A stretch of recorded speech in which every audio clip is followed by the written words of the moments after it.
영화나 드라마를 보다 보면 범인이 체포당할 때 자주 듣게 되는 말이 있지? 당신은 묵비권을 행사할 수 있으며 당신이 한 발언은 법정에서 불리하게 사용될 수 있습니다. 당신은 변호인을 선임할 수 있으며 질문을 받을 때 변호인에게 대신 발언하게 할 수 있습니다. 변호인을 선임하지 못할 경우 국선 변호인이 선임될 것입니다. 이 권리가 있음을 인지했습니까? 이 말은 우리가 잘 알고 있는 미란다 원칙의 문구야. 만약 미란다 원칙을 고지하지 않은 상태에서 신문이나 구속을 하게 되면 피체포인이 언급한 내용은 증거로 사용할 수가 없고 또한 이 언급으로 인해서 파생된 증거들도 법정 증거로 사용할 수가 없어. 따라서 검거 즉시 고지하는 게 필수지. 이번 시간에는 미란다 원칙의 미란다에 대해 알아보자.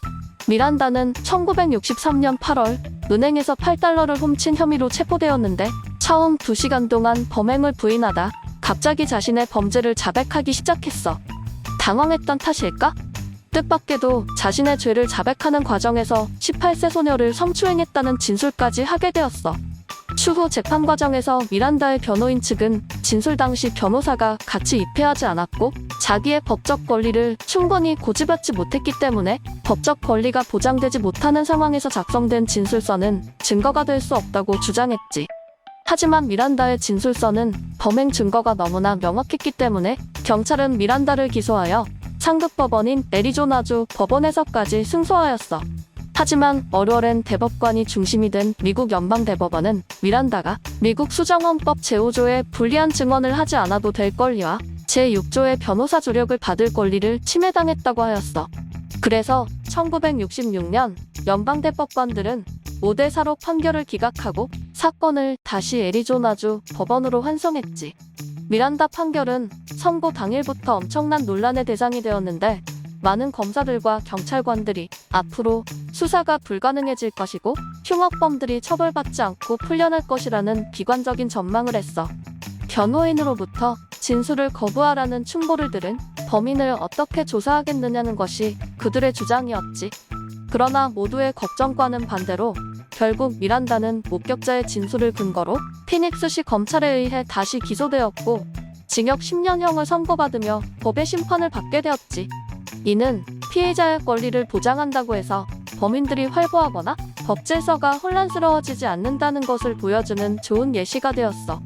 미란다는 1972년 가석방으로 출소한 이후 법원 앞에서 자신이 바로 그 미란다라며 떠벌리며 미란다 원칙이 쓰인 카드에 사인을 해주며 돈을 벌었다고 해.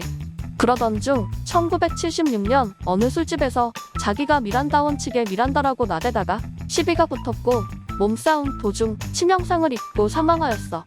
미란다를 해친 용의자는 에세키엘 모레노라는 멕시코인이었는데 모레노는 즉시 자리를 피해 달아났으나 결국 체포되었어. 아이러니하게도 모레노는 미란다 원칙에 있던 묵비권을 행사함으로써 증거 불충분으로 무죄 판결을 받았다고 해. 미란다 원칙은 현재 대부분의 국가에서 채택되어 적용되고 있으며 우리나라에서도 헌법과 형사소송법에 의거해 미란다 원칙을 고지해야 추후 재판 과정에서 문제가 없지.